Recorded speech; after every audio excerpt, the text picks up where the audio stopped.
We have ourselves another Disney disaster. Kentucky woman arrested for trying to bring free meth she was given at resort hotel into Magic Kingdom. What a wild story. A Kentucky tourist was arrested and charged with possession of methamphetamine when she was caught with the drugs at the most magical place on earth after a stranger gave them to her at an Orlando hotel. At 9:30 a.m., a Disney security officer found a tin inside Asher's bag and shook it during the bag check. Surprisingly, the tin can made no sound. The officer thought that was strange, opened the tin, and discovered small white items inside of the can, including a long white cylinder which looked like a pen, two small plastic baggies with something white inside of them. At least security actually was able to stop this before she entered the park. It would have been an even bigger nightmare if the headline came out, "Woman caught smoking meth in Disney," or selling meth in Disney, or whatever she was trying to do at the end of the day. I guess things have gotten so bad at Disney that you need a little bit of meth to get through your day. Holy Christ. We have ourselves a huge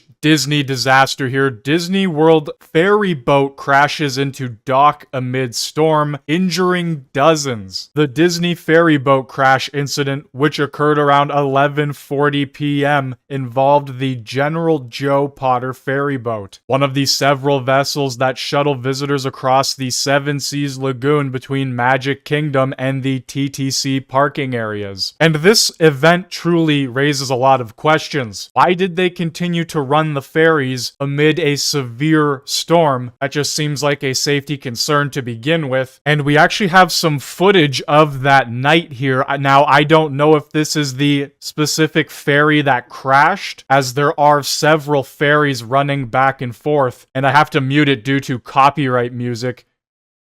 But you can see the insane weather, emergency vehicles, people saying it's giving them Titanic vibes. If things were to have escalated, or this ferry were to have taken any serious damage, I actually don't see any life jackets on anybody here, and the ferry seems to be pretty packed as well. The impact was severe enough to result in dozens of injuries, with at least 19 guests hospitalized, 8 in serious condition, primarily from falls, head trauma, and neck injuries. No fatalities were reported. There's definitely going to be some major lawsuits in the future for Disney here, because this is a major disaster for them. Well, we have ourselves another disaster here. Fantastic Four took a misstep on its second box office adventure, falling 66%. Fantastic Four is the best Disney Marvel flop of the year, and I would have to agree with that. The movie wasn't bad, but nobody cares anymore. Despite strong reception, Marvel's latest film isn't holding as well as Superman, and Fantastic Four projected to become Marvel's third flop of 2025, making 6 of 7 MCU films box office losers. And I gotta say,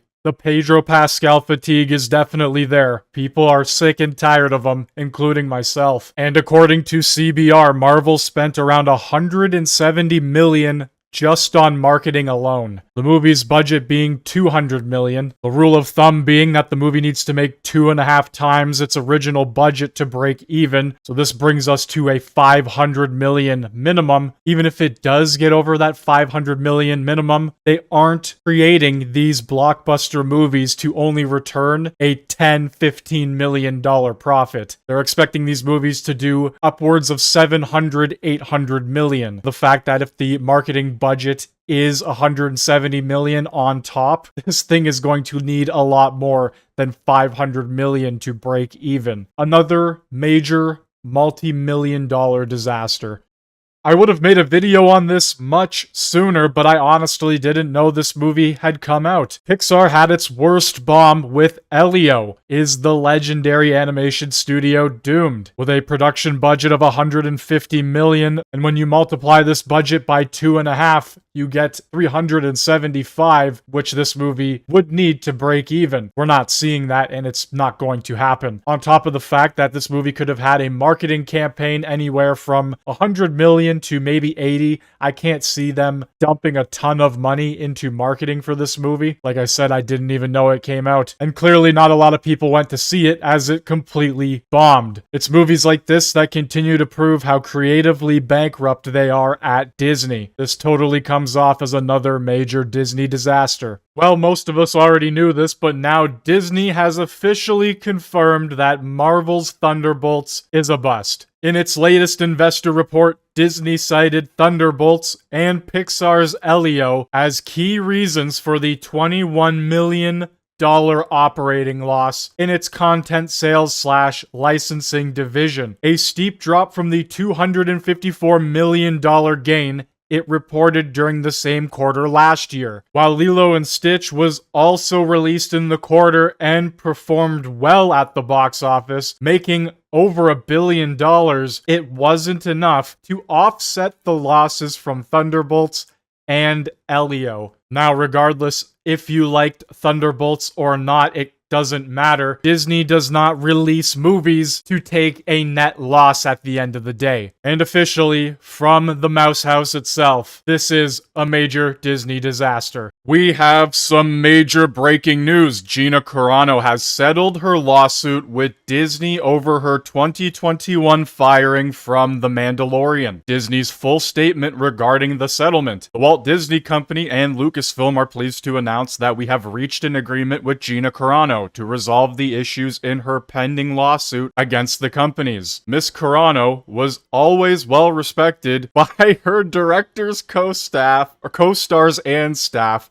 and she worked hard to perfect her craft while treating her colleagues with kindness and respect. With this lawsuit concluded, we look forward to identifying opportunities to work with Miss Carano in the near future. Basically, Gina Carano reposted a post from a legitimate history page, I believe on Instagram it was. Wasn't controversial, wasn't really political, and they fired her over what they deemed to be a controversial political post, even though people like Pedro Pascal, Rachel Zegler, Mark Ruffalo, just to name a few, can say whatever they want politically. When Gina Carano simply decided to re-upload an image from said history page, she was fired. Whatever was in those emails were so bad, Disney would rather apologize to Gina Carano and pay her rather than reveal them to the public. Let that sink in. But this is a massive victory for Gina Carano and a major disaster for Disney, because they should have never fired her in the first place. Things like this seem to be happening more and more at Disney World. Fight breaks out at Disney World's Deluxe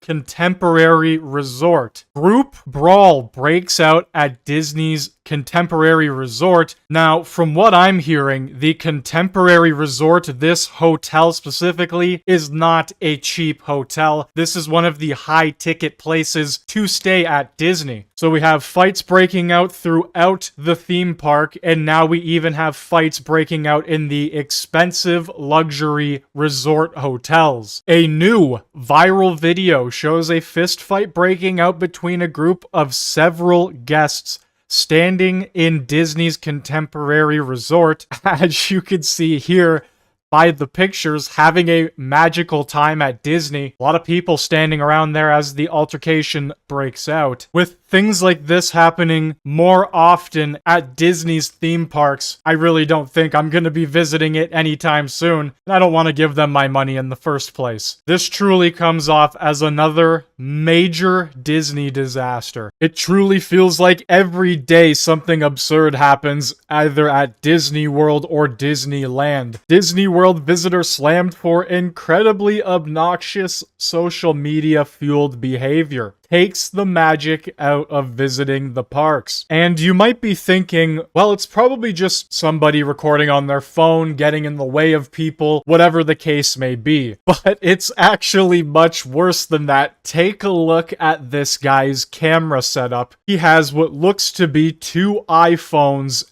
and some sort of maybe GoPro or tiny camera on the top there. Power banks. This setup is massive. He's walking around with this giant rig, getting in the way of people who are there on vacation, have spent their hard-earned money, just want to simply enjoy themselves and everything around them in the Magic Kingdom. And then you have this guy walking around with I don't even know what you want to call that. It's one thing if you're walking around with a phone on a tripod or a gimbal and not being a total obnoxious loser about it, but it's another thing completely to be walking around with whatever that is. And we have one of the runners or co-owners of a channel called Park Hopping, a YouTube channel that covers all theme parks very extensively. And here's what he had to say about this situation. If more and more people start showing up to the parks like this with this rig, they're definitely going to either limit or completely stop it altogether, where people will then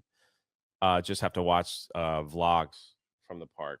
And at the end of the day, if Disney did end up banning this and banning people from live streaming in the park, that would simply be another Disney disaster, because that is free promotion. People paying to show up to the park, to record it or stream it for other people to watch. It's literally free advertising. We have ourselves another major Disney disaster here. Roughly 3 years ago, a movie named Lightyear was released. This was the standalone Buzz Lightyear movie, a major multi-hundred-million-dollar flop for Disney. They had major actors like Chris Evans, so the budget for this film was massive. Regardless of it flopping in the box office, it also had a lot of controversy surrounding it, and Snoop Dogg now, 3 years later, has come out and has called Disney out for this. I took my grandson to see, what was the movie with Buzz Lightyear? Toy Story? Not that one, but the new Buzz. The Lightyear. I think it's called Lightyear. Yeah, Keke Palmer is in that movie. Okay. She plays like the daughter. So we watching it, and the lady, which is Kiki's mama, they move on into the space years, they move down the line, they're like, man, she had a baby with a woman. Well, my grandson in the middle of the movie like, Papa Snoop, how she have a baby with a woman? She a woman. Oh, shit. I didn't come in for this shit. I just came to watch the goddamn movie. Hey, man, watch the movie. They just said she and she had a baby. They both women's. How did she have a baby? Shh. The movie ain't over with. So it's like, it's fuck me. I'm scared to go to the movies now. Like, y'all throwing me in the middle of shit that I don't have an answer for. It's movies like this that have officially lost the family-friendly audience. The main audience that, well, Disney was targeted towards. Instead of creating a solid film with a good story, they sit there and push propaganda into their films, specifically in movies made for children. And Snoop Dogg by no means is a hardcore right-wing person or a MAGA Trump supporter. He's just a guy who witnessed this happen and has no explanation for it. And it's things like this that are causing Disney to fail time and time again. Well, to no shock at all, Disney is struggling to bring in the younger male audience, specifically Gen Z. We've seen them take incredibly popular franchises directed towards men and destroy them. Things like Marvel and Star Wars are prime examples. And it's even gotten to the point where they're saying that Disney's Boy Trouble, which sounds really weird when you say it like that, studio seeks original IP to win back Gen Z men amid Marvel Lucasfilm struggles. Well, this is what happens when you create dog shit content like The Acolyte that focuses on a bunch of lesbian space witches. They want to bring back new IPs to drive in this new audience, but to be completely honest with you, I don't think it's going to work. Anything Disney touches instantly has that Disney feel and effect to it. Even the new Alien stuff that is coming out feels Disney made. Incredibly bad dialogue, cheesy characters, goofy moments that realistically shouldn't be there, terrible writing, characters that don't develop, and at this point it's quite obvious that they are only latching on to properties because they were already popular and not because they have anything to actually advance them. And while all of this is going on, they are struggling to bring back that male audience. Guess what Disney is in the talks of currently doing? Disney is reportedly in talks with Bella Ramsey for a Star Wars role. They continue to prove how out of touch they are, and they will never bring back this younger audience. Disney creates bad content, blames the fans, drove away that audience, and now that they're losing millions, billions of dollars actually, they're begging for that audience to come back. It's not gonna happen.